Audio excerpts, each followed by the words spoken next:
T20 ప్రపంచ cup మరో 3 నెలల్లో మన భారత్ వేదికగా జరగనుండగా మరోసారి టైటిల్ కొట్టేందుకు టీమిండియాకు ఇది గోల్డెన్ ఛాన్స్ అవ్వనుంది. ఎందుకంటే సొంత గడ్డపై జరగబోతుండడం అతిపెద్ద సానుకూలాంశం కాగా, మరొకటి 2023 నుంచి ఇప్పటి వరకు భారత జట్టు ఒక్క టీ20 సిరీస్ను కూడా కోల్పోలేదు. ఇందులో టీ20 ప్రపంచ కప్ 2024 టైటిల్ ఉండడంతో పాటు రీసెంట్గా టీ20 ఫార్మాట్లోనే జరిగిన ఆసియా కప్ టైటిల్ కూడా ఉన్నాయి. ఇక భారత జట్టు ఈ టీ20 ప్రపంచ కప్ ముందు ఇంకొక 10 మ్యాచ్లు మాత్రమే ఆడే అవకాశం ఉంది. దీంతో టీమిండియా స్క్వాడ్ పైన బీసీసీఐ ఇప్పటికే ఒక నిర్ణయానికి అయితే వచ్చేసింది. కాగా ఈ వీడియోలో ఈ టీ20 ప్రపంచ కప్ కోసం ఎక్స్పెక్టెడ్ టీమిండియా స్క్వాడ్ అనేది ఏ విధంగా ఉండబోతుందో చూసే ప్రయత్నం చేద్దాం. మరిన్ని క్రికెట్ అప్డేట్స్ కోసం మన ఛానల్ని సబ్స్క్రైబ్ చేసుకొని పక్కనున్న బెల్ బటన్ క్లిక్ చేయండి friends. First player Suryakumar Yadav. 2025 ఇయర్లో ప్లేయర్గా సక్సెస్ కాలేకపోయినప్పటికీ కెప్టెన్గా మాత్రం సక్సెస్ అయ్యాడు. అయితే ఇంకొక 10 మ్యాచెస్ అయితే ఆడాల్సి ఉంది. ప్రపంచ కప్ ముందు ఖచ్చితంగా ఫామ్ను అందుకునే అవకాశాలు అయితే లేకపోలేదు. ఈ టీ20 ప్రపంచ కప్లో కెప్టెన్గా సూర్యకుమార్ యాదవ్ ముందుండి నడిపించబోతున్నాడు. Second player Abhishek Sharma. ఎంత విధ్వంసకరంగా ఆడుతున్నాడో అందరం చూసాం. టీ20 నంబర్ 1 బ్యాటర్. ఇదే ఫామ్ను కొనసాగించినట్లయితే భారత జట్టు మరొకసారి టీ20 ప్రపంచ కప్ అందుకోవడం అంత పెద్ద కష్టమేమీ కాకపోవచ్చు. Third player Tilak Varma. So Asia cup ఫైనల్లో అద్భుతమైన నాక్తో టీమిండియాకు ఆసియా కప్ను ఒంటి చేత్తో అందించాడు మన తెలుగు ప్లేయర్ తిలక్ వర్మ. సో ఒత్తిడిలో అద్భుతంగా ఆడే ప్లేయర్.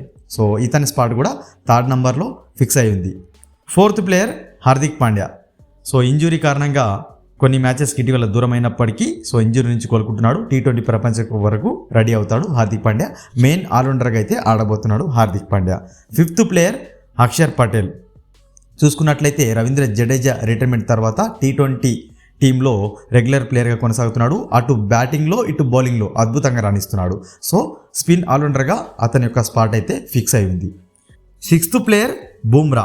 ఈ టీ20 ప్రపంచ కప్లో భారత జట్టును ముందుండి నడిపించబోయే ప్రధాన బౌలర్గా ఉండబోతున్నాడు. ఇతనికి తోడుగా T20 specialist bowler Harshdeep Singh కూడా తన యొక్క స్పాట్ను ఫిక్స్ చేసుకున్నాడు. ఈ ఇద్దరు బౌలింగ్తో ప్రత్యర్థి టీంలు వనకడం ఖాయంగానే కనిపిస్తుంది. Eighth player Sanju Samson. ఇటీవల మనకు టీ20లో అద్భుతంగా ఆడుతున్నప్పటికీ శుభ్మన్ గిల్ రాకతో ఇతని యొక్క స్థానం అనేది డైలామాలో పడినప్పటికీ ఖచ్చితంగా స్క్వాడ్లో ఉండే ప్లేయర్గా సంజు శాంసన్ ఉన్నాడు. సో ఓపెనర్గా అయితే పోటీ పడుతున్నాడు. Ninth player Kuldeep Yadav. So specialist స్పిన్నర్గా అయితే ఉండబోతున్నాడు. ఈ టీ20 ప్రపంచ కప్లో ఇతని యొక్క ఇంపాక్ట్ అనేది పర్ఫెక్ట్గా ఉండబోతుంది. ఎందుకంటే స్వదేశంలో జరగబోతుంది కాబట్టి కుల్దీప్ యాదవ్ ఇంపాక్ట్ ప్లేయర్గా ఉండబోతున్నాడు టీమిండియాలో. 10th ప్లేయర్ వరుణ్ చక్రవర్తి. ప్రస్తుతం టీ20 బౌలింగ్ ర్యాంకింగ్స్లో అగ్రస్థానంలో కొనసాగుతున్నాడు. ఇతని బౌలింగ్తో ప్రత్యర్థి జట్లకు చెమటలు పట్టడం ఖాయంగానే కనిపిస్తుంది. ఎందుకంటే స్వదేశంలో జరగబోతున్న మ్యాచ్లు కాబట్టి ఉపఖండం పిచ్ల పైన ఇతని యొక్క గ్రిప్ అనేది అద్భుతంగా ఉంటుంది. సో ఇతని యొక్క స్పాట్ కూడా ఫిక్స్ అయింది.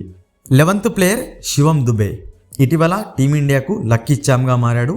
అటు బౌలింగ్లో ఇటు బ్యాటింగ్లో అదరగొడుతున్నాడు. సో ఇతని యొక్క స్పాట్ కూడా ఫిక్స్ అయింది. ప్లేయింగ్ 11లో ఖచ్చితంగా ఉండే player Shivam Dube. 12th player Jitesh Sharma. So Sanju Samson ప్రధాన వికెట్ కీపర్గా స్క్వాడ్లో ఉండబోతుంటే జితేష్ శర్మ బ్యాకప్ వికెట్ కీపర్గా ఉండబోతున్నాడు. వీలైతే ప్లేయింగ్ 11లో కూడా చోటు దక్కే అవకాశాలు కూడా కనిపిస్తున్నాయి జితేష్ శర్మకు. అదేవిధంగా 13th ప్లేయర్ వాషింగ్టన్ సుందర్. అటు బ్యాటింగ్ ఇటు బౌలింగ్తో ఆకట్టుకునే ప్లేయర్ కావడంతో పాటు అక్షర్ పటేల్కు బ్యాకప్గా వాషింగ్టన్ సుందర్ అయితే స్క్వాడ్లో ఉండబోతున్నాడు. 14th player Rinku Singh. ఫినిషర్గా మంచి గుర్తింపు లభించినప్పటికీ ఇటీవల ప్లేయింగ్ 11లో చోటు దక్కకపోయినప్పటికీ ఫినిషర్గా జట్టులో ఖచ్చితంగా ఉండబోయే ప్లేయర్గా రింకు సింగ్ ఉన్నాడు. ఇతని యొక్క స్పాట్ కూడా ఫిక్స్ అయి ఉండవచ్చు. ఇక 15th player Shubman Gill.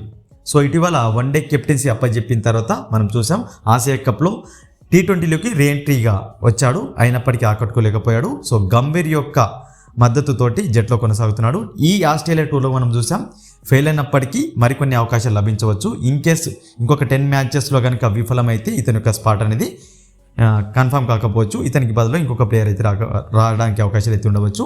So Shubman Gill 15th ప్లేయర్గా అయితే ఉండడానికి అవకాశం ఉంది. ఓకేనా. ఈ టీ20 ప్రపంచ కప్ సంబంధించిన ఎక్స్పెక్టెడ్ స్క్వాడ్ అనేది ఈ విధంగా ఉంటుందని నేను ఎక్స్పెక్ట్ చేస్తున్నాను. మీ యొక్క స్క్వాడ్ని కామెంట్ బాక్స్లో కామెంట్ చేయండి. మరొక ఇంట్రెస్టింగ్ క్రికెట్ అప్డేట్తో మీ ముందు ఉంటాను ఫ్రెండ్స్.